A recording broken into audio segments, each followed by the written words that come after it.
Letters from a Stoic Seneca. Imagine you're sitting in a quiet room at dusk, holding a letter written nearly 2,000 years ago.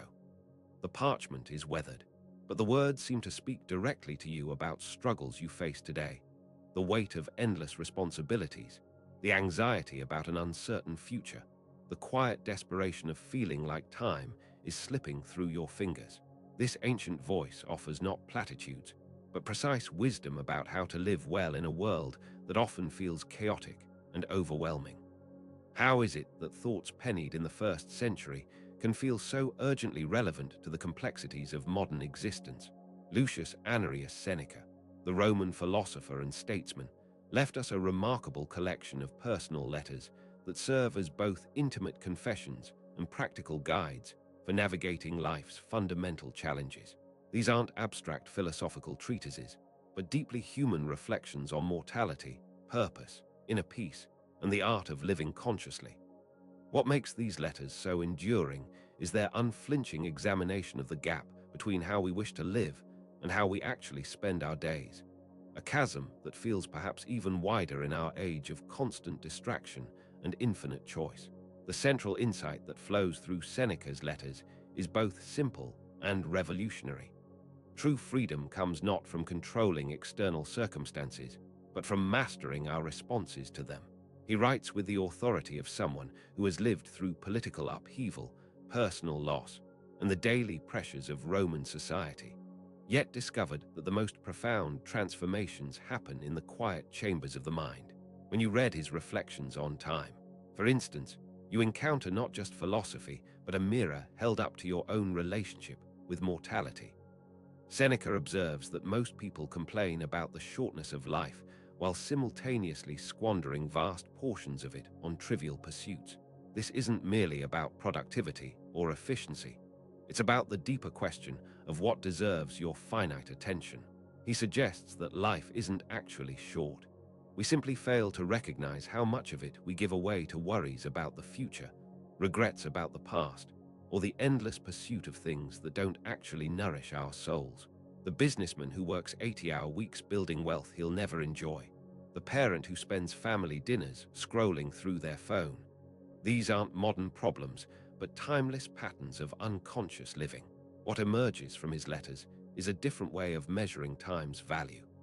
Rather than counting years or achievements, Seneca invites you to consider how much of your life you've actually inhabited, how many moments you've been fully present for, how many decisions you've made from genuine choice rather than habit or fear.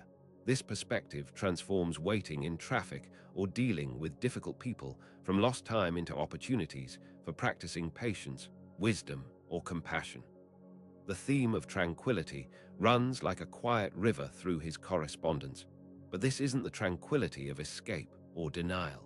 Seneca advocates for what might be called engaged serenity, the ability to remain centered while fully participating in life's demands. He writes about stepping back from the constant noise of other people's opinions, social expectations, and cultural pressures to discover what you actually value. This inner stillness becomes a kind of sanctuary you can access regardless of external circumstances. Consider how this applies to our current moment of information overload and social media comparison. Seneca's advice about not trying to reform others while neglecting your own growth feels particularly relevant. He suggests that the energy most people spend criticizing politicians, arguing with strangers online, or trying to control family members' choices would be better directed toward cultivating your own character and clarity. Perhaps most provocatively, Seneca writes extensively about death, not as a morbid obsession, but as a clarifying lens for life. He argues that remembering your mortality isn't depressing but liberating. When you truly accept that your time is limited and unpredictable, you begin to make different choices about how to spend it. The project that's been sitting on your desk for months suddenly either becomes urgent or reveals itself as unimportant. The grudge you've been nursing loses its grip when measured against the brevity of existence.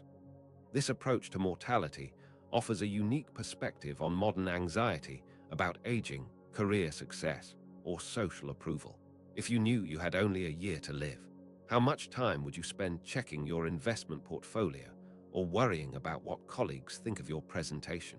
Seneca isn't advocating recklessness, but rather a clarity about what truly matters when viewed from the vantage point of finite time. His letters also explore the paradox of happiness, how the direct pursuit of pleasure or achievement often leads to dissatisfaction, while focusing on virtue and wisdom tends to produce a deeper contentment as a byproduct. He distinguishes between fleeting pleasures and sustainable fulfillment, suggesting that true happiness emerges from living according to your values rather than chasing external rewards. This insight speaks directly to our culture's obsession with optimization and instant gratification. What can you carry forward from these ancient reflections? First, the recognition that inner freedom is always available, regardless of your circumstances. You may not control what happens to you, but you retain sovereignty over your responses, interpretations, and choices about where to direct your attention.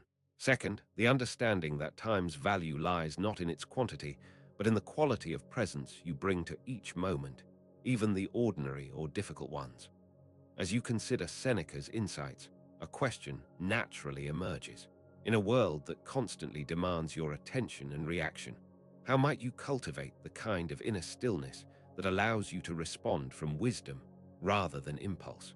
How do you create space for the deeper questions about purpose and meaning while still meeting your daily responsibilities? These letters from across the centuries remind you that the human condition hasn't changed as much as we might think. The same struggles with time, mortality, purpose, and peace that occupied a Roman philosopher continue to shape our lives today. Perhaps in this recognition lies both comfort and invitation. Comfort in knowing you're not alone in these challenges, and invitation to engage with them as consciously and courageously as those who have walked this path before you.